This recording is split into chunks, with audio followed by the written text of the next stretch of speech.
Xeyirli gün. Biz bu yıl Россия İslam İnstitutuna оқушылар qabul etуге bağışlanған матбугат конференциясын башлыйбыз. Bizning qonağımız Muhammedshin Rafiq Muhammedshog'lu, Россия İslam Universiteti ham Qozon İslam Universiteti rektori, Tatariston Respublikasi muftiyi o'rinbosari, siyosat fanlari doktori, professor, Tatariston Respublikasi Fanlar Akademiyasi a'zosi, Rossiyada İslam Ma'rifa Soveti raisi. Rafiq Muhammedshevich, boshda söylep ketseniz edi, sizga bu yil ko'pmi studentsiz qabul eteceksiniz? Bir o'ringa necha kishi? Shular haqida.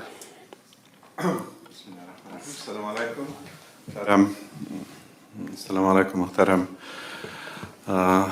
hazratlar deb etmoqchidir, muhtaram jurnalistlar. Men bek shodman, mana ul Rossiya Islom institutuna qabul etu barganda matbuot konferensiyasi bo'lish va matbuotda ul haqda matbuot charalarında informatsiyaning shiqi bizning uchun bek muhim. Rossiya İslam instituti endi ul 20 yil ishlab keladi. 1998 yılına yışqan o'qiyirdi. Rossiyada birinchilardan bo'lib yishdi deb ayttirga bo'ladi. 90 yillarda o'qiyotlarini yishtirib yengil edi. Shunga ko'ra men birinchi deb aytuvchilar ko'p, bizgina tugul. Lekin ul birinchilardan endi davlat tarafidan bugungi kunda endi Rossiyaning o'zina yuqori o'qiyotlari kerak deb tuzilgan o'qiyotlardan birisi. Qabul etuvlar bara. Bizning plan bo'yicha biz 500 kishi olamiz, endi chetdan turib ko'proq. Mana bunday deb o'targa kerak, bizning Rossiya Islom instituti ham Qozon Islom Universiteti degan ikki o'quv yurtining rektori men. Onsunda sizga biroz anglatib ketdim, chunki biz 98-yilda Rossiya Islom Universiteti bo'laroq ishlanligini boshlab jibergan o'quv yurti. Lekin mana biz turabora bizning nima problema kelib chiqdi. Biz dunyoviy islom dini, islom ummati uchun, diniy nazoratlari uchun kerak bo'lgan, lekin shul vaqtda dunyoviy bo'lgan bilgichliklar hozirlay boshladik. Masalan, teologiya, islom teologiyasi bo'yicha hozirlaymiz. Masalan, bizning lingvistika bor, arab ham ingliz tili. Mana biz islom iqtisodi bo'yicha shoqti uzoq ishladik. Har bir yildan boshlab endi ishlaymiz.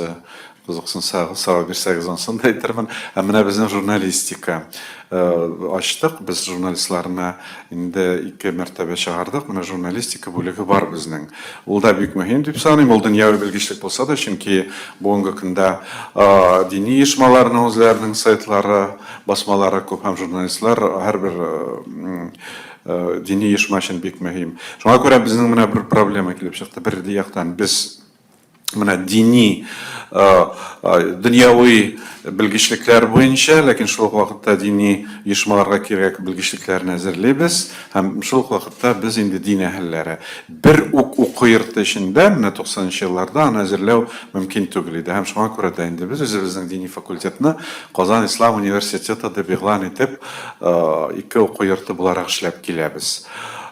Albatta ul endi ikki o'quv yurtining bugungi kunda menda ul bek aktual, bek muhim kerak deb aytmas edim. Mana qo'shuv da mumkindir bugun, lekin ul mana shulay ikki o'quv yurti bo'laroq bora.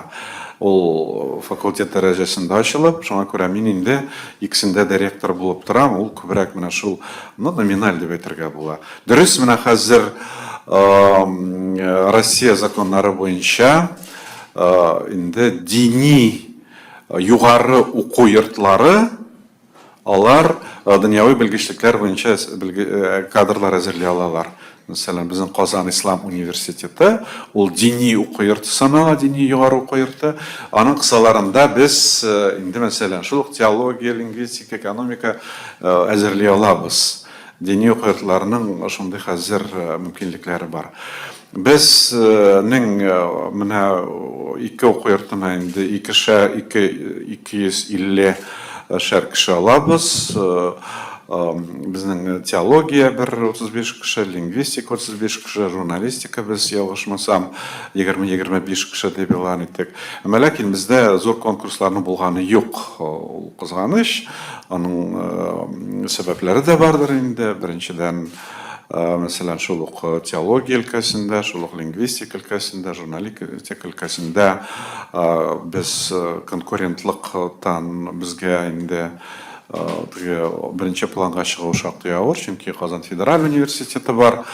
Аннан соң инде менә дөньяви белгечлеккә килгәндә ислам дигән сүзе әзрәк ул ата-аналарны инде теге куркуга да салмый инде. Ул менә ислам уку йортын бетерсә, дөньяви белгечлек буенча ул эшкә урнаша алырмы икән дигән аның инде шик туа. Шуңа күрә дә инде ул сайлап алу мөмкинлеге булганда, әлбәттә ата-аналар инде теге бренд булган шул Казан федераль университетына керү ягын карыйлар. Шул яктан без инде нидә дә булсак, менә бездә бик зур конкурслар, безгә керү шактый авыр дип әйтә алмыйбыз. Әмма ләкин менә динамика килгәндә һәм сыйфатка килгәндә бездә инде ул үзгәрешләр бара дип әйтер идем мин. Дөрес, биредә инде менә безгә килгән яшьләр, алар бөтенесе дә инде бик теге ислам дине өчен, ислам диненә хезмәт итәргә киләм дип тора дип мин алай әйтмәс идем инде. Сез ислам өлкәсендә язган журналистлар буларак аны яхшы аңлыйсыз. Мотивация килгәндә төрлеләре бар. Мотивация килгәндә. Мәсәлән, шул ук теология, лингвистика, журналистика килгәндә мотивациялары аларның дөресрәк дип әйтер идем. Ни өчен? Чөнки алар инде йөге аша керәләр, йөге аша кергәч, әлбәттә инде алар инде ел башында ук, соңгы класста укганда ел башында ук уйлый башлыйлар, мин шунда барам, миңа шундый йыгылар кирәк дип. Ягъни алар ел дәвамында инде бер ел иң кимендә әзерләнә башлыйлар. Һәм инде шуңа күрә алар бу белгечлекләрне сайлап алалар йөге аша. Ә менә дини юнәлешкә килгәндә, әлбәттә дини юнәлеш ул монда мотивация бик төрле. Бик төрле, бик чуар дип әйтер идем мин. Ихлас чын күңелдән мин әлхәмдүлилләһ ислам диненә хезмәт итәргә килдем дигәннәр дә бар. Шул ук вакытта менә мин ягына да дөрес бирмәгәнмен икән. Безнең дини уку йортларына кергәндә анда йөге юк. Алар имтихан аша биреп керәләр. Шуңа күрә инде ул яшьләр өчен өстенлек. Инде ул анда керә алмаган, монда керә алмаган, армиягә барасым килмәй, мин монда барыйм әле, аннан күз күрер дигәннәре дә бар. Һәм инде башка вузга керә алмыйча начаррак укганнар да була. Менә дин өлкәсендә кызганыч бик шул мотивация бик чуар. Шуңа күрә дә безнең менә Казан ислам университетында бигрәк тә көндезге укуда, читтән торып укуда безнең һәм безнең кичке укыту бар, читтән торып укыту бар, читтән торып һәм кичкедә инде анда өлкән алар үзләре сайлап килгәннәр. Шуңа күрә дә инде аларны беркем дә тияни дә мәҗбүр итмәгән, армиядән дә качу түгел, шуңа күрә алар тырышып укыйлар. Ә менә көндезгегә бар безнең теге беренче курстан соң бигрәк тә бик күп студентларны без укудан чыгарабыз, чөнки аларны инде 4 ел буе кулакларына өстерәп барып, аннары аларны чыгарып ни мәгънә. Шуңа күрә дә инде безнең менә без елында дини факультетка көндезгегә 40 кеше алсак, шуның 20-се, 15-е бетереп чыкса, инде бик яхшы күрсәткеч санала. Әмма ләкин инде алар менә 15-е дә ихлас чын күңелдән ислам диненә хезмәт итәргә, имам булырга әзер яшьләр. Шуңа күрә дә менә дин өлкәсендә шул дини уку йортларының ул күбесе өчен андый проблема бар инде ул. Ул Россия Казан ислам университеты гына түгел, ул мәдрәсәләрдә дә ул проблема бар. Мәдрәсәләрдә ул проблема 9-нчы класс бетергәннән соң алалар, малайларның килүе дә бар, кызлар күбрәк килә. Менә бу дини уку йортларына инде бик теге теләп килүчеләр күп дип әйтеп булмас иде. Аның сәбәбе дә бар, чөнки дини уку йорты ул яхшы югары дәрәҗәдә белем бирсә дә, нинди генә югары дәрәҗәдә булмасын, әмма ләкин ата-аналар, яшьләр үзләре дә мин тәмамлагач кайда эшләрмен, яхшы эш хакы ала торган урын таба алырмынмы дип уйлыйлар. 90-нчы елларда безнең уку йортларында көрүчүлөрдүн бик көп иди, чүнки ул вакытта балки инде ул тиги нелер болса эмоциональ. Мына өзүм окуй алмадым, хәр балаларым укысын деп диний окуятларына бирдилер. Хәр инде ата-аналар дөрес ойлыйлар, мына балам укып чыгар, аннары ул кайда эшләр, үзен һәм гаиләсен тота алырмы дигән. Дин өлкәсендә әлбәттә сез яхшы беләсез инде, менә ул социаль пакет тәкъдим итү шактый авыр, чөнки дин дәүләттән аерылган, дини оешмаларның кемдер тарафыннан формалаштырылган бюджеты юк, мәчетләрнең, шәһәр мәчетләрендә ул проблема булмаса да, авыл мәчетләре өчен ул проблема бар. Инде алар имам, әлбәттә, алар бик теләп алырлар иде яшь имамны. Көтеп торучылар да күп бөтен Россия буенча, мәсәлән, безнең уку йортын тамамлаучыларны, мәдрәсә тамамлаучыларны бөтен Россиянең бөтен төбәкләрендә көтеп торалар. Ләкин эш хакы бармы, алга таба фатир, алга таба ул ничек булыр дигән проблема бар. Ул проблема менә безнең шәкертләр өчен елдан ел кыйынлаша дип әйтер идем. Ни өчен? Чөнки зур шәһәрләрдә инде ул эш хакын тәэмин итә алырлык, инде башка проблемаларны хәл итә алырлык,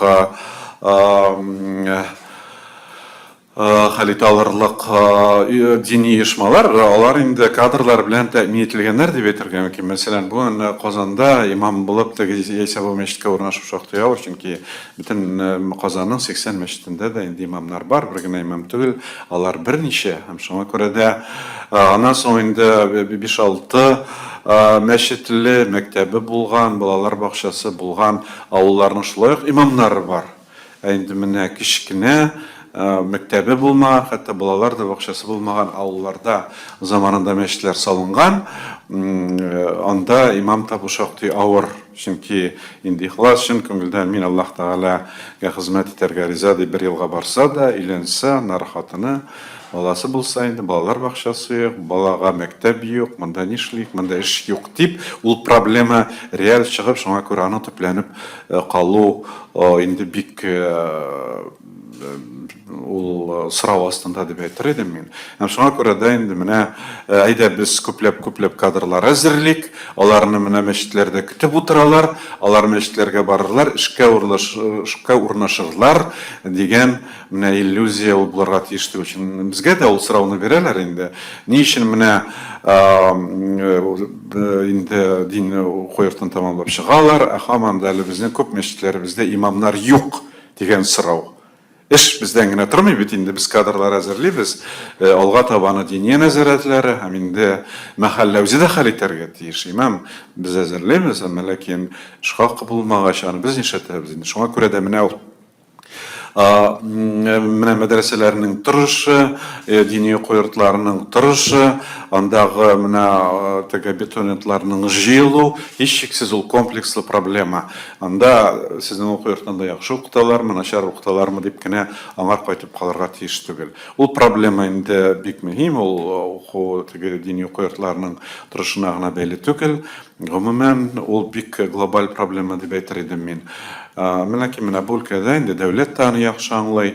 Татарстанда да, мәсәлән, без мин инде менә ректор буларак кына түгел, дини нәзарәтендә мөфтинең менә шушы мәгариф эшләре буенча урынбасары буларак та дини уку йортларын бетереп, ул авылга җыенса, без ул шәкертләргә, тәмамлаучыларга инде аларга грант тәкъдим итәбез. Аена 15 мең, ул 1 ел дәвамындамы, 2 ел дәвамындамы ул грантны ала, ул аның өчен шактый ярдәм, чөнки тегендә эш хакы бераз бирсәләр, аннары ул грант белән без инде аны төпләндереп калдырырга тырышабыз. Һәм шуңа күрә дә инде бүгенге көндә менә бу проблема инде көндез укытып яшьләрне бөтен мәчетләргә җиткерү проблемасы, ул иллюзия буларагын аңлап, инде бүген без әзрәк мәхәлләләр үзләре дә уйларга тиеш. Менә безнең инде имамыбызга 80 яшь, бабаңа Аллаһ Тәгалә исәнлек, саулык берсен, тагын узак утырсын дип дуа кылудан тыш, алар әзрәк алга таба да уйларга тиеш. Менә 1-2 елдан без нишләрбез? Авыл кичкенә, яшь Россия Ислам институтын бетергән, монда шәкерт инде ул кайтмый 100%, чөнки кичкенә авылга 4 ел укыты без ни өчен инде аны менә 50 кешелек авылга уку йортында бакалавр итеп әзерләп җибәрергә тиеш. мәчеткә 4 кеше йөри торган, мәчет бар эшләргә тиеш. Мәдрәсә тәмамлаган килерме, килмәсә без нишләргә тиеш дип мәхәллә ул хакта үзе уйланып, инде авылдан кемне дә булса читтән торып укырга җибәрепме, ул менә комплекслы проблема. Без дини нәзарәте белән ул хакта да инде уйлый башладык. Гомумән Россиядә барган процессларга килгәндә, мин әле Россиядә Совет по исламскому образованию бар инде, ул Россия ислам мәгарифен советы бар, шуны да җитәклим. Анда менә бүгенге көндә 19 елның башына статистика мәгълүматларга караганда Россиядә 82 уку йорты бар, дини уку йорты. Шуның 125ләп югары уку йорты. Ул уку йортларның күбесе инде Кавказда урнашкан. Менә шуларның 40лабы бүгенге көндә шушы советка керә. Советның төп эше нидән гыйбарәт менә? Ул да бик мөһим, чөнки менә бу ел башында совет алдында да бик җитди мәсьәләләр куелды. Ул да булса бүгенге көнне менә дини уку йортлары алар бердәм шушы мәгариф пространствосына керергә тиеш. Мәгариф системасы булгач, алар да бит инде Россиядә булгач, нинди дә булса Россиядә кабул ителгән система стандартлар буенча эшләргә тиеш. Менә Татарстанда без ул эшне башкарып чыктык инде. Инде без 15 елда стандартларны кабул итеп, безнең мәдрәсәләр, аннары менә Казан Ислам университеты шушы стандартлар нигезендә. Стандарт дигән нәрсә ул? Менә ни өчен кирәк стандарт дигән сорауга, чөнки менә уку йортлары ачыла 90-нчы елларда. Алар инде табалар, менә без мәдрәсәгә акча бирделәр, безгә бина таптык, менә 2 укытучы таптык, дип 90-нчы елларда шулай иде инде. Араплар килә, бина сатып алалар, бер укытучы китерәләр, укытучылар аларның кайсы инженер булган инде, ул гарәп телен белгәч, шул яхшы дип саныйлар иде.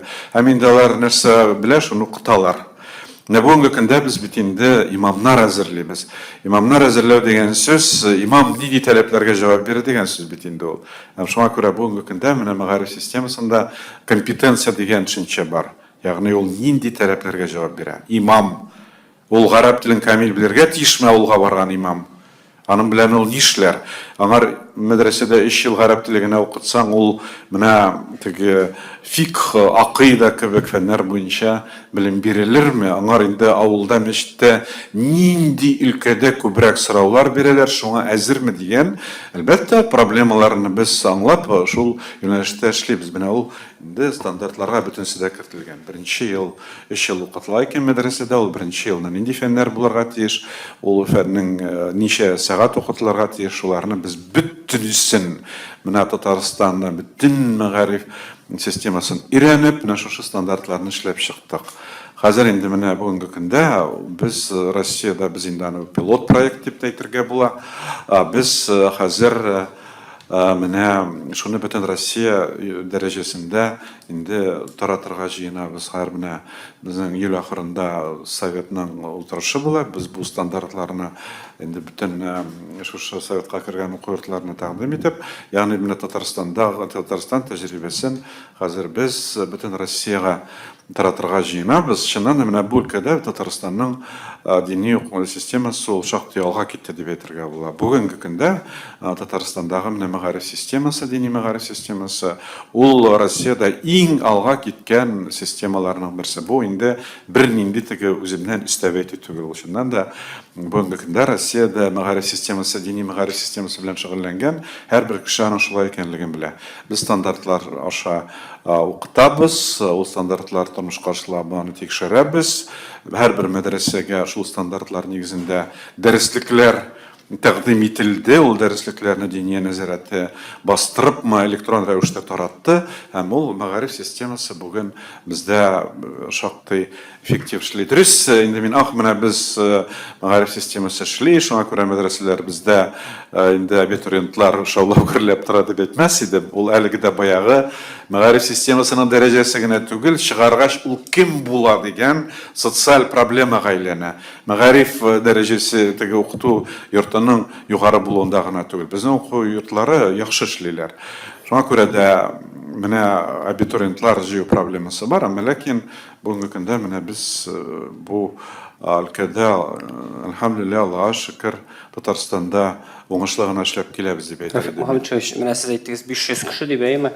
Күпмесе читтән торып моның, күпмесе Әлбәттә, безнең менә Көндезге- 500 кешенең бер 350-се читтән торып күбрәк укый. Безнең ничә Россия кеше абитуриент гафу итегез? 350-се читтән торып, ничә абитуриент сезгә? Бүгенге көндә менә 500 кешенең 400-ләп абитуриент җыелды. Без әле августның орталарына кадәр вакыт бар. Ул 500-ләп җыелалар инде. Шуңа күрә нинди дә булса зур конкурс булмас дип әйтермен. Кайбер фәннәр буенча, мәсәлән, теология буенча хәзер инде бәлки бер урынга 1,5-2 кешегә кадәр җыелуы мөмкин. Лингвистика буенча, журналистика буенча конкурс булмас инде. Булмас дип уйлыйм мин. Шуңа күрә бүгенге көндә менә кабул итү бара. Барлыгы ничә студент сездә хәзерге вакытта? Барлыгы безнең 1200 студент бар. Без менә Россия Ислам институтында теология безнең шулай ук ул безнең бик дип әйтергә була инде ул үзе безнең ноу-хау дисәк тә була. Без дистанцион укыту системасын керттек. Безгә Казахстаннан менә шундый сезнең беләшлек дигән заказ кергән иде моннан 5-6 ел элек. Казахстаннан 200 студент, алар Казанга килеп читтән торып укый алмый инде бөтенесе чит илдән, чөнки елына 2 тапкыр килеп йөрергә кирәк, акча да, визалар һәм башкалар. Һәм без менә ул дистанцион системаны керттек. Дистанцион системаның өстенлеге, үзенчәлеге, эффективлыгы шуннан гыйбарәт. Ул дистанцион система да менә без бит инде укытканда без һәрбер мәсәлән укырга керә, уку өчен инде ул акча түли, шуңа күрә дә инде ул үзе түләгән акчага ул уку йортында нәрсәдер алырга тиеш. Менә дистанцион уку системасының өстенлеге ул без аларга һәрбер лекцияны, һәрбер фән буенча ул 5000-дән артык лекция, һәрберсен без видео рәвештә аларга тәкъдим итәбез. Ул онлайн лекция вакытында кирип тыңлый, сораулар бирә ала инде. Ул әгәр лекцияны тыңламаса, ул лекция, ул видеоны шуңа күрә инде ул читтән торып укуга караганда күп мәртәбә эффективрак система. Хәзер менә без инде шулай ук дистанцион мәдрәсәгә дә күчтек быел. Шулай ук казахлар безнең заказы буенча Казахстаннан алабыз. Һәм анда ел сайын һәрбер сессияга килүдә мәҗбүри түгел, 2 елдан соң гына киләләр. Менә безнең дистанцион системада эшләп килә. Сорауларга күчик журналистларның. Абитуриентларның географиясы ничегрәк? Читтән килүчеләр күпме? Абитуриентлар читтән килүчеләр күп. Бөтен менә безнең көндезгедә 30лап төбәктән укыйлар. Татарлар компактлашаган бөтен төбәкләрдән дә киләләр инде. Владивостоктан Калининградка кадәр, менә Калининградтан да укыйлар. Читтән торып укучылар 45ләп төбәктән укыйлар. Ягъни бөтен төбәкләр Кавказдан тыш бөтен төбәкләрдән дә килеп укыйлар дип әйтергә була. Кавказ 90-нчы елларда үзләрендә сугыш булганда күп киләләр иде. Чечнядан хәзер Кавказның үзләрендә уку йортлары күп, аннан студентлар килмиләр дип әйтергә була. Менә Сыңгыдан шулай ук килергә теләүчеләр бик күп. Казахлар белән без инде менә яхшы модель таптык. Дистанцион укытабыз аларны, чөнки чит ил студентлары җыю менә уку йорты өчен бигрәк тә ул дәүләти уку йортлары өчен алар чит илдән килгән абитуриентлар өчен бик көрәшәләр, чөнки ул аларга теге күрсәткечләр өчен дә бик мөһим. Ләкин икенче ягы бар бит инде. Менә чит илдән килгән ул студент бигрәк тә менә СНГ илләренә кайтып китмиләр, алар өйләренә укыйлар да, калалар. Шуңа күрә менә ни өчен укытасың? Аларны укытасың, ләкин ул менә Россия Ислам институты алар өчен теге Россия гражданлыгы алу өчен бер 4 ел вакыт өчен генә. Аның өчен дә бик укытасы килми, шуңа күрә дә без менә соңгы елларда СНГ илләреннән дини факультетка без аларны бөтенләй диярлек алмыйбыз. Менә башка юнәлешләргә, теология, лингвистика, дини факультетка алсак та инде бары тик дини нәзарәтләренең инде теге тәкъдимнәре буенча гына алабыз, башкаларны да безнең кимедә. Шуңа күрә дә аларның килмәүләреннән түгел, без инде менә тәмамлагач, алар без бергән белемне тиешле җиргә җиткерәләрме дигән күзлектән чыгып, аларны кабул итүне бераз киметтек. Рәхмәт, тагын сораулар бар? Шулпан Галиахметова, Сенбикке журналы. Рафик әфәнде, сезнең чыгыштан шәхсән минем үземә шундый фикер туды. Безнең уку йортына керә күрмәгез, алайса сез каласыз дигәнрәк, әйме? Менә булачак кадрларны көндәшлеккә сәләтле итер өчен нинди дә булса алымнар, планнар бармы сездә? Менә шул ук журналистларны, әйме, шул икътисадчыларны, бәлки аларны телләр өйрәтү буенчадыр диндер бер алымнар уйланасызмы ул хакта? Рәхмәт. Менә журналистлар 6 кеше бетерде, бөтенесе дә инде бетергәнче эшләрләр, шуңа күрә. Юк, әлбәттә, менә яхшы укыса, бу безнең теге бөтенләй эшсез кала дип әйтү түгел. Журналистлар бөтенесе дә, әгәр дә алар профессиональ эшләсә, бүгенге көндә менә дини матбугат өлкәсендә эштә бул проблема түгел. Синең инде профессиональлыгыңнан гына тора. Әгәр дә инде син ялга, анда селкенә бирәсең икән, инде ул бер җирдә дә инде ул федераль университет бетерәсеңме, бар эшкә алмыйлар. Шуңа күрә без әлбәттә ул хакта уйлыйбыз инде, чөнки менә безнең дини уку йортын бетерүчеләр өчен шулай безнең мөмкинлекләребез бар. Без хәзер менә Болгар академиясендә берләшү укый. Без чит илләр белән без башка уку йортларына караганда бәлки тагын да тыгызрак эшлибездер. Безнең менә мәсәлән Мароккода укыйлар, безнең экономистлар Малайзиядә укыйлар, Индонезиядә укыйлар, Төркиядә шактый укыдылар, һәр Төркия белән бик эшләмибез. Ягъни аларга укып чыккач инде белемнәрен күтәрү өчен без мөмкинлекләр бирәбез. Шулай ук теологлар безнең элек беренче чыгарылышлар 50% имам булып эшлиләр иде, 50% башка өлкәләрдә менә безнең теологияны бетерүчеләр, мәсәлән, президент аппаратында безнең безнең уку йортын бетергән алар экспертлар булып ислам өлкәсендә эшлиләр. Шуңа күрә яхшы укыган кешегә лингвистлар шулай эшкә урнашу, теге башка уку йортларына караганда бездә бик начар дип мин әйтмәс идем.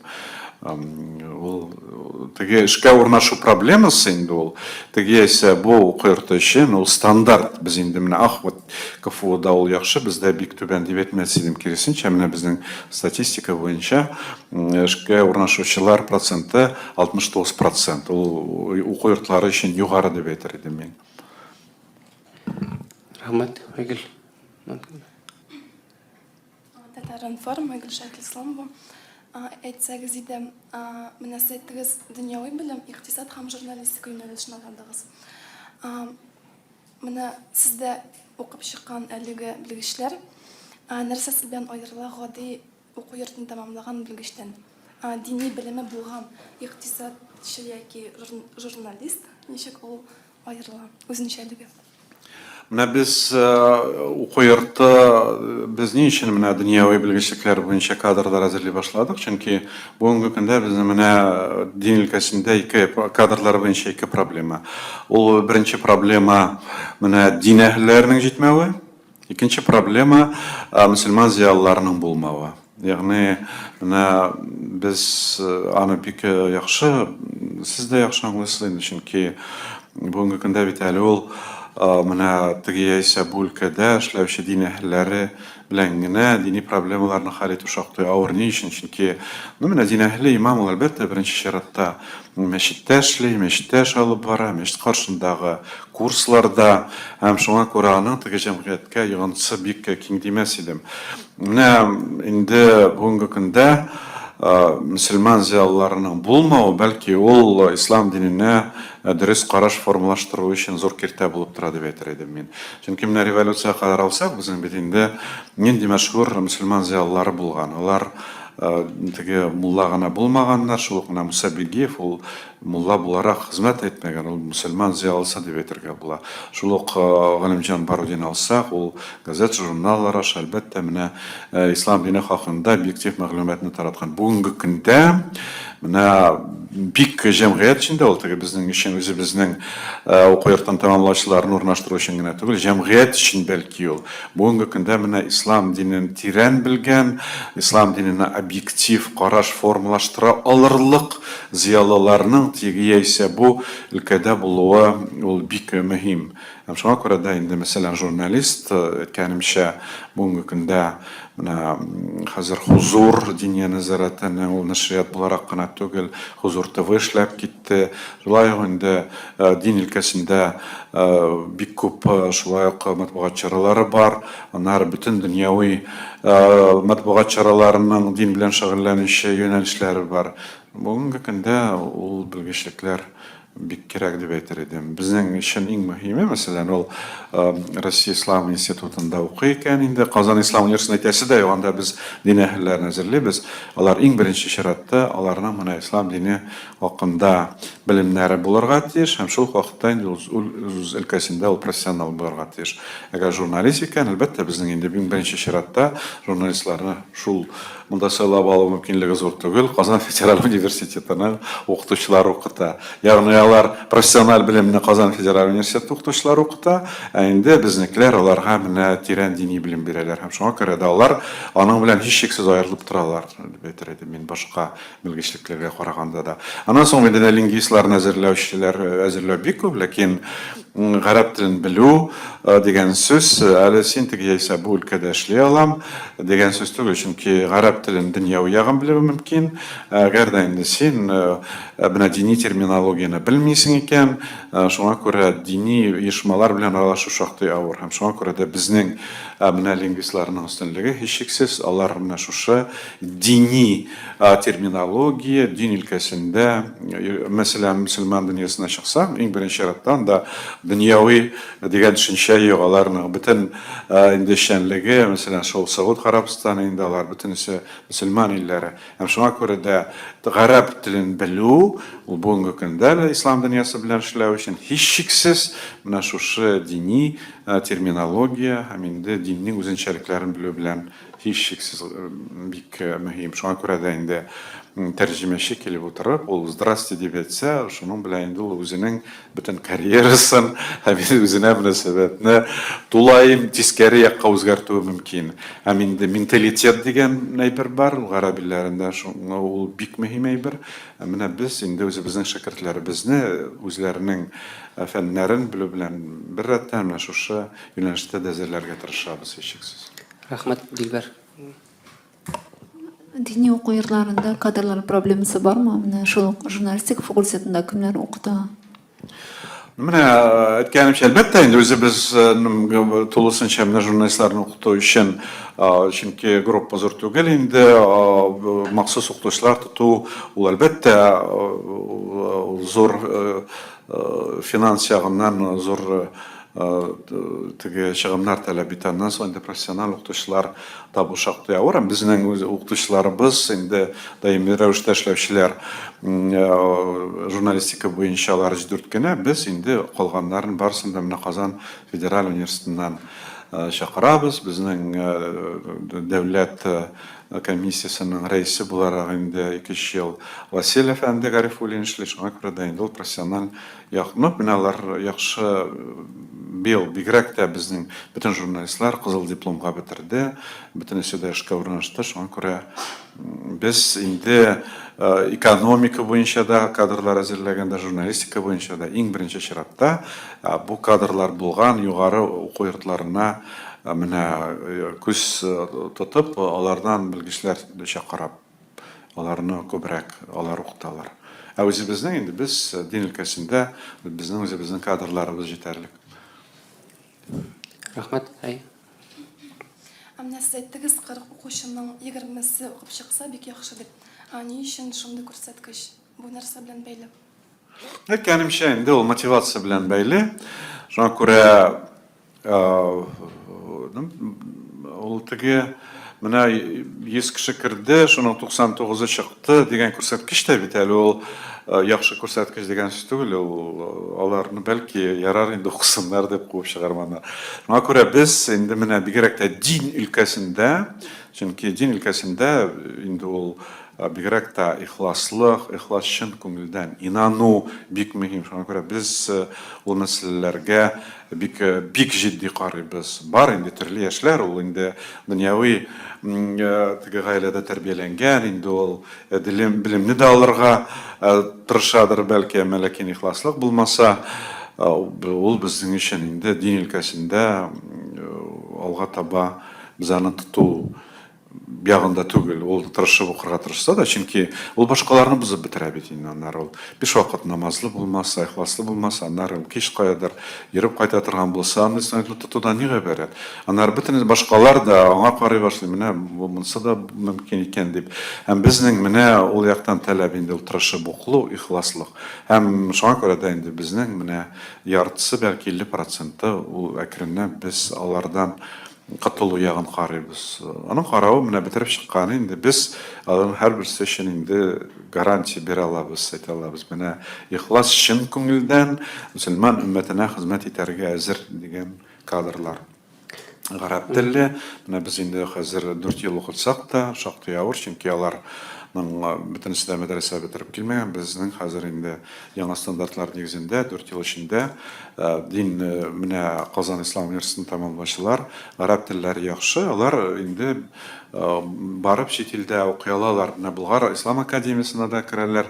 Анда да укыту 80-90% гарәп телендә. Мароккода укырга җибәрәбез. Хәзер инде менә Берләшкән гарәп бирәтенә дә җибәрә башладык. Алар барып бакалавриатны бетереп гарәп телендә магистратурада укырлык дәрәҗәдә әзерлибез. Тел ягыннан әзерләү дәрәҗәсе безнең шактый күтәрелде. Аннары безнең лингвистика кафедрасы, ул Россиядә иң зур кафедраларның берсе гарәп лингвистикасы. Санкт-Петербургта да андый зур кафедра юк, безнең 20ләп укытучы, үзе күп укытучыларыбыз үзебезнеке. Шуңа күрә без менә лингвистика өлкәсендә безнең әзерлек дәрәҗәсе Россиядагы бер югары уку йортына да, дөньяви уку йортына да түбәнрәк дип әйтә алмыйбыз. Ул яктан кадрларыбыз яхшы. Сезгә дин рәхмәт. Хәерле көн, интернет издание Казан Фест, Ләйсән Кадыров, Рәхим Мөхәммәтшевич, сез әйтәсез, быел 500-гә якын кеше кабул ителә институтларыгызга. Бу бит бүген сездә 1200 кеше була, 1200 кеше укый дигәндә яртысына якын абитуриент бит инде. Сез моны специальный запас белән шуңа хәтле кеше җыясызмы, яки бу сан артып киләме, менә сезнең мөмкинчелекләрегез артып барамы? Менә ул әлбәттә дин өлкәсендә менә беләсезме, дин бигрәк тә менә дини факультетта ихлас чын күңелдән дин нигезләрен өйрәнергә телим дип килүчеләр бар читтән торып. Чыннан да киләләр алар ихлас чын күңелдән. Аларга инде теге диплом да кирәкми. Әмма ләкин менә дини факультетта уку бик авыр. Чөнки ул гарәп телен белү белән бәйле, Коръән уку белән, тәҗвид белән, шуңа күрә дә инде менә дин өлкәсендә бер кергән, аларның яртысы диярлек, алар китәргә мәҗбүр була. Без инде аларны менә син ихлас чын күңелдән тырышасың, кал дип тә әйтә алмыйбыз, чөнки ул гарәп телен бигрәк тә читтән торып. Һәм чыннан да менә ул сер түгел инде, без шулай запас белән дә кабул итәбез. Чөнки алар китәргә мәҗбүр булалар. Biz әйтәбез, менә мәчетләр каршында курслар бар бит инде. Анда барып ислам дине нигезләрен өйрәнергә мөмкин. Әгәр дә син үзең өчен ислам дине нигезләрен алырга тырышасың өчен, аның өчен бит инде бүгенге көндә менә югары уку йортына да керү мәҗбүри түгел. Алар тырыш ихлас өчен күңелдән телиләр инде. Бар мәчетләр каршында яхшы эшли торган, без татарлар дигән программа бар. Гарәп телендә бераз өйрәтәләр, ислам дине нигезләрен дә өйрәтәләр. Ягъни андый мөмкинлек бар. Шуңа күрә дә инде бездән алар менә китәләр. Һәм бу китү безнең таләпләрнең шактый югары булуы белән. Югарыда түгел инде, алар гадәти таләп, чөнки дини уку йортында инде гарәп телен белмәсәң, син Коръәнне укый алмасаң, аны тотудан ни гыйбарәт? Бу бит инде ул мәдрәсәдә түгел, югары уку йорты. Һәм шуңа күрә дә ул китүчеләр күп дип әйтер идем аннар. Мәҗбүр булалар алар китәргә. Ничә кеше тәмамлыйсыз? Быел ничә кеше тәмамлады? Менә безнең быел 220 кеше тәмамлады читтән торып укучылар белән. Менә димәк яртысы диярлек шул төрле сәбәпләр аша китәләр. Рәхмәт. Айгөл. Икътисад һәм журналистика белгечләрен, шәригать кануннарын күздә тотып әзерлисезме? Укыту программасы аерыламы? Әлбәттә, менә без Россия Ислам институты, ул безнең Казан Ислам университеты ул дини уку йорты. Шуңа күрә биредә инде без дини уку йорты булгач, безнең уставта ул ничек язылган, анда дини нинди дә булса дини ягыннан проблема булган кеше инде укый алмый. Ә менә Россия Ислам институты ул дәүләт стандартлары буенча эшли. Һәм шуңа күрә дә инде без, мәсәлән, ул килә дә мин сезнең уку йортында укырга телим дип, шуңа күрә син мөселманмы, нәрсә дип әйтү, әлбәттә, ул дөрес түгел, аның конституцион хокукларын бозу булыр иде. Дөрес, бүгенге көндә анда безнең проблема юк. Ә менә теоретик яктан карасак, мәсәлән, ул килә, менә мин егыларым шулай, мин сезгә укырга керергә телим. Ул мөселманмы, юкмы? Ләкин бүгенге көндә әлбәттә, менә Россия Ислам институтына беренче чиратта инде мөселманнар укырга килә. Ә инде ул күңелендә мөселманмы? Без бит инде безнең татарларның, мәсәлән, 85% мөселман, шул 85%ның 2001 елның 4% гына практикующий, 4%, 85%. Бүген инде ул хәзер бер 15%-ка якынлашкандыр инде. Менә ислам кануннарын тотучы. Ә менә Россия Ислам институтында бигрәк тә лингвистлар, теологлар арасында ул бик аз дәрәҗәдә инде. Теологлар, лингвистлар, алар үзен мөселман дип санап, әмма ләкин практикующий булмаган мөселманнар шактый килә. Әмма ләкин әкренләп, менә шушы мөхит ул үз ролен уйный. Инде килеп, мин мөселман түгел идем дип, мөселман кабул итүчеләр дә бар. Һәм инде безнең махсус проректорыбыз бар тәрбия эше буенча общежитиедә торучылар, мәсәлән, безнең көн тәртибенә кертелгән иртәнге намаз. Ягъни иртәнге намазга йөрмиләр икән студентлар, димәк, алар Россия Ислам институтының бузып, димәк, без аның нигезендә хәтта без аларны укудан чыгара алабыз. Алар общежитиедә торса, иртәнге намазга торырга мәчеткә йөрергә тиеш. Намаз вакытларын. Һәм без аларны менә шул син Россия Ислам институтына килгәнсең икән, син шушы дини мөхиттә тәрбияләнергә тиеш дип, шуны әлбәттә инде һәрбер кешенең күңеленә кереп булмый, ләкин без менә шушы мөхиттә тәрбиялибез, һәм инде безнең укучылар, һәм инде тәмамлап чыгучылар, алар ислам диненә, аларның әлбәттә, алар мөселманнар, аларның ислам диненә теге карашы һичшиксез ул позитив, уңай дип әйтер идем. Рәхмәт. Әйе. Сезне журналистлар факультетын әле тәмамлап чыгучы студентлар булдымы, һәм алар кайда эшлиләр, әйме? Һәм татар журналистикасы дигән кафедрада сездә бармы, юкмы, анда ничегрәк укытыла ул? Рәхмәт. Илдар, безнең журналистлар кайда эшлиләр микән, син әйтә аласыңмы? Менә мин безнең татар журналистикасы дигән кафедра юк, безнең журналистика кафедрасы бар, без гомумән бер кафедра.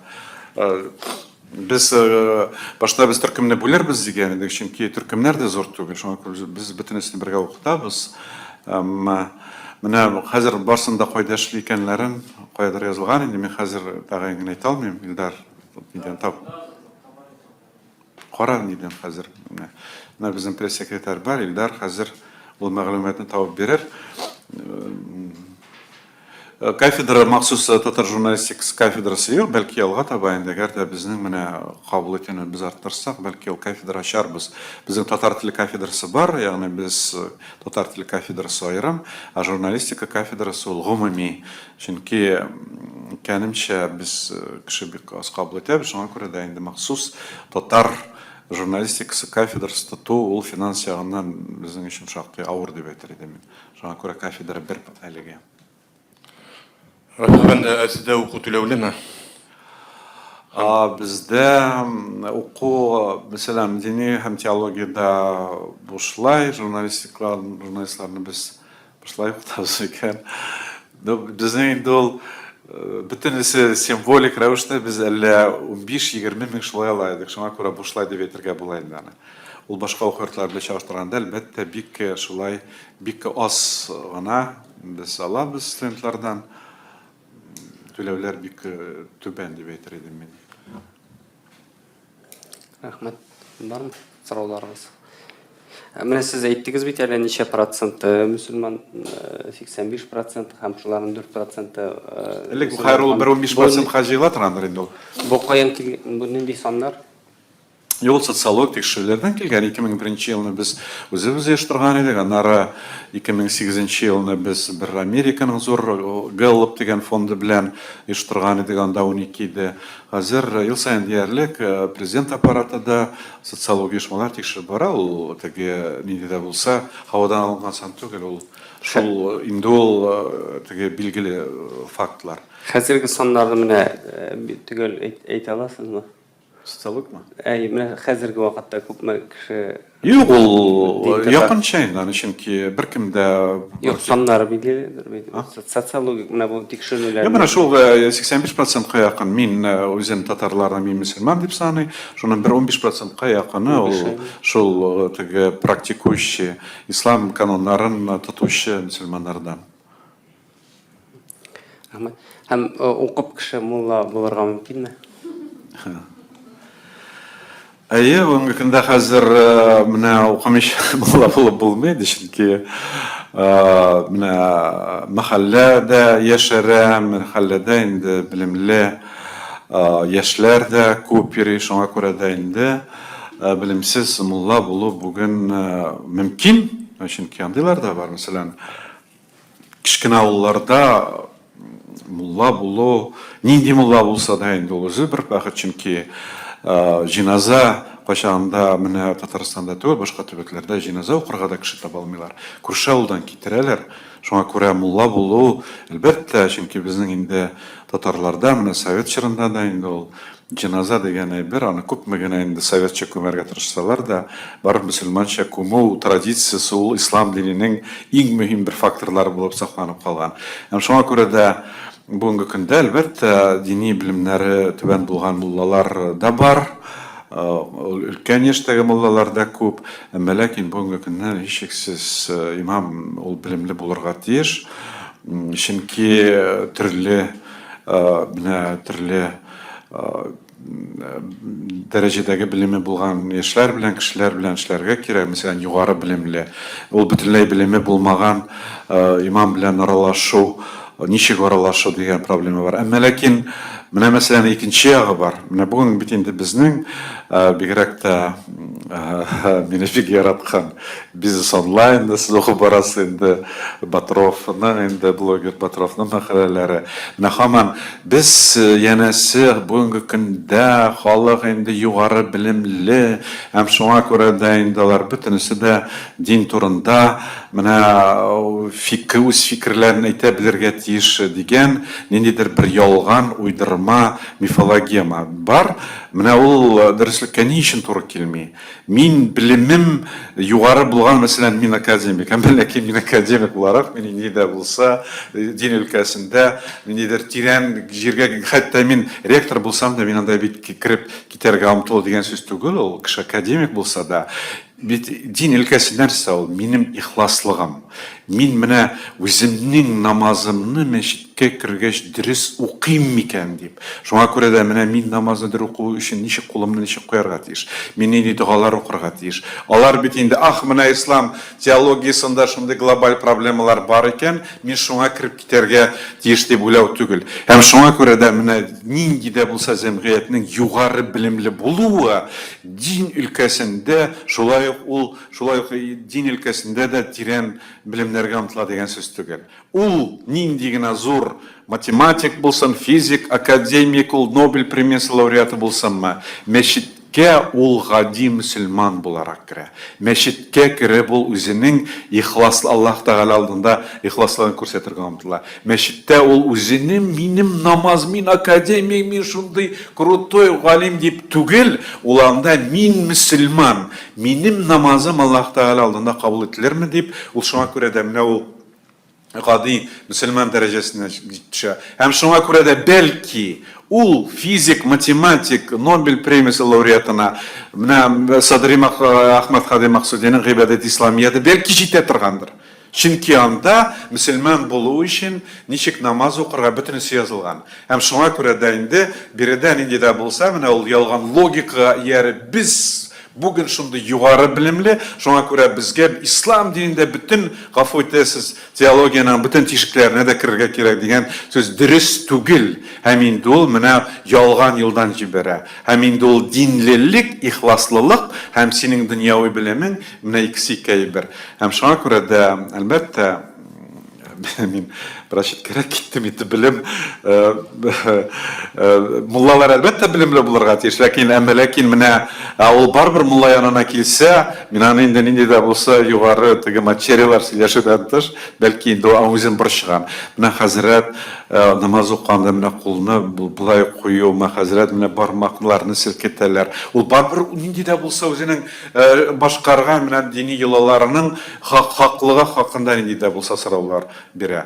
Ama barber elbette indi mesela şuluk talak meseleleri, nikah meseleleri bir küp problemler çığa.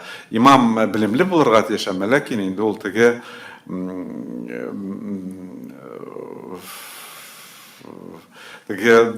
min mesela ikinci ahmetir gatlegan edimine tege onun yanına kelgen kişi hiçsiz indi ol mena min şunday dünyavi ülkede bir şunday olga gitken galim sin bilimin tüben dip ol ikinci derecedeki aralaşu forması dip ededim min.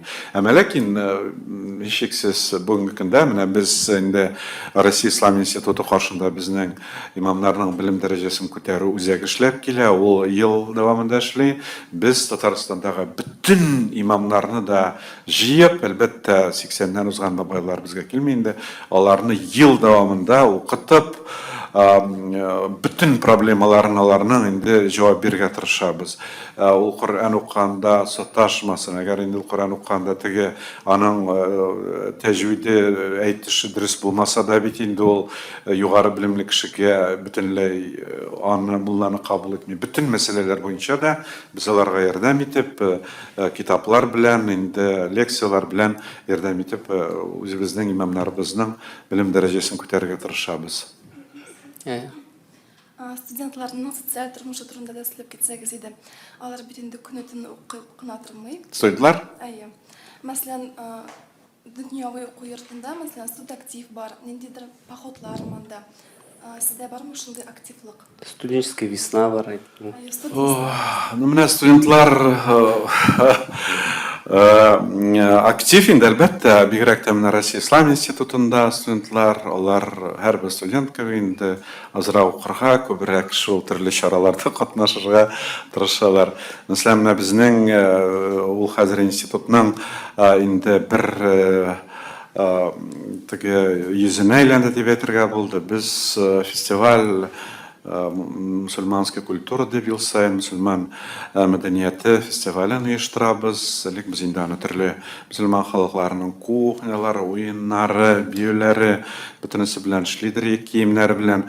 Хәзер инде ул студентлар ул фестивальне уздырганнан соң инде Риога яңадан ремонт ясарга кирәк, чөнки алар класс сайын бөтен стеналарга нәрсәләр элеп хәзер безнең инде проекторларны тыеп, без хәзер күбрәк менә фильмнар төшерәләр. Менә безнең фильмнар төшерәләр. Ел сайын без ул безнең матбугат чараларында буладыр инде безнең анда татар фильмнан аның Лебеба Айтуганова да Миләүшә ханым Айтуганова да килә бу быел мәсәлән безнең фестиваль Казанда була торган халыкара фестивальдә катнаштылар. Аннан соң ул фестивальдән узып безнең бер студентлар төшергән кино Туниска барып, анда алар лауреат булып кайттылар. Менә алар һәрбер факультет, һәрбер юнәлеш 5-6 төрле фильм төшерәләр. Ул игровой фильм булсын, документаль. Аларны карап, аптырап утырасың инде, булар укуларын да шулай укысалар, бу студентлар бик яраталар ул яктан. Спорт ярышларында һичшиксез яраталар. Чөнки бу менә безнең өчен бик мөһим бит, чөнки Яшьләр әлбәттә гел укуда гына түгел. Аларның менә энергиясын чыгару юлларын табарга кирәк. Дөньяви яшьләр өчен инде ул проблема юк. Алар ночной клубка барып, азрак сыра эчеп, тәмәке тартып, дуслар белән аралашып, алар үзләренең теге нинди дә булса энергияларын чыгару юлларын таба алалар. Ләкин бездә бит андый мөмкинлекләр чикләнгән. Шуңа күрә дә һичшиксез менә ул ял итү һәм башка чаралар турында без әлбәттә уйлыйбыз, аның мөһим икәнлеген аңлап, яшьләр бик актив катнашалар. Менә мөселман кануннарын сакламаган өчен укудан җибәрелгән студентлар бармы? Бар, әлбәттә, бар. Бар, әлбәттә Күпме? без менә андый әзрәк шикле күренгән студентлар әлбәттә инде без нинди дә булса анда общественный порка син шулай дип без уздырмыйбыз инде. Без ул студентлардан уку, бәлки аны уку проблемадар шулай һичшиксез, әгәр дә инде ул уставны бозса, без аны һичшиксез турыдан-туры чыгарабыз. Әгәр дә инде ул мәсәлән әле уставны бозмыйча әкрен-әкрен анда каядыр качып тәмәке тартып, каядыр ул кич аны кайдадыр күрсәләр, һичшиксез без андый студентлардан төрле сәбәпләр белән кытылу ягын карыйбыз, чөнки ул бик мөһим, ул бит яшьләр. Менә Россия ислам университетында бу ярый икән, теге ярый икән, әнә ул укый дип, ул бик тиз тарала бит ул.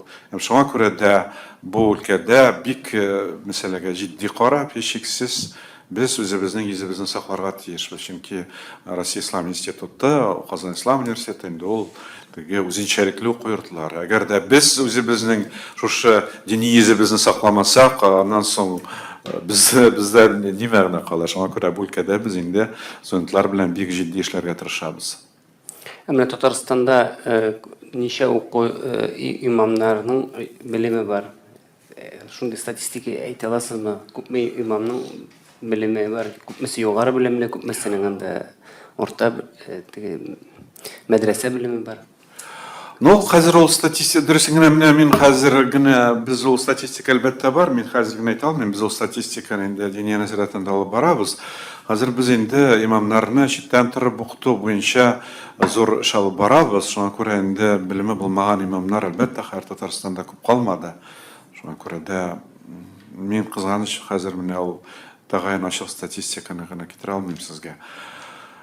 Без менә шул имамнар күбрәк белем алсын дип читтән торып уку хәзер менә Мөхәммәдиядә бик күп укыйлар, бездә бик күп укыйлар, аннары Әлмәттә менә читтән торып укучылар күп, тагын ул төбәктә безнең гомумән читтән торып һәр мәдрәсәләрдә күп укыйлар имамнарыбыз. Дөрес, бар өлкән 80 яшьтән узган имамнар бар, әлбәттә, аларны инде бүген бабай исән сау үз урынында яшәсен дип кенә без дуа кылабыз инде, аны белемен күтәрү шактый авыр. Рәхмәт. Сорауларыгыз булмаса, хушлашабыз. Рәхмәт сезгә.